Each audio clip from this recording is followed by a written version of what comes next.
Welcome to the Genius Factory. Enjoy the video. You'll start by confirming power state and bypassing automatic adjustments. Plug in or note battery mode because power plans affect brightness limits. Once done, press Win+I or click Start then Settings to open display.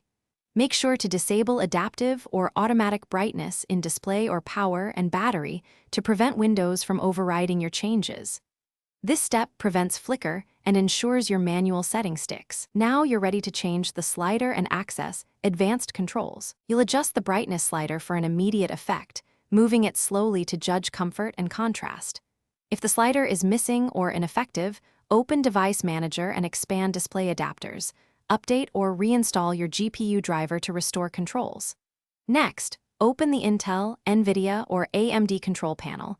These often include brightness, contrast, and gamma settings you can fine-tune. Make sure to reboot after driver updates. Once done, recheck the slider. Driver fixes usually restore full. You'll finish by verifying changes with the Action Center brightness quick toggle and by saving a preferred power plan. Balanced is a good default. If limits persist, create a custom plan and disable adaptive options there so Windows won't throttle brightness.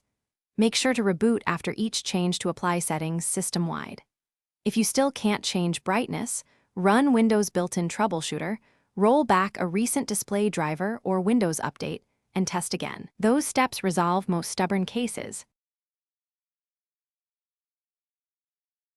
Thanks for watching. If you found this helpful, don't forget to like and subscribe.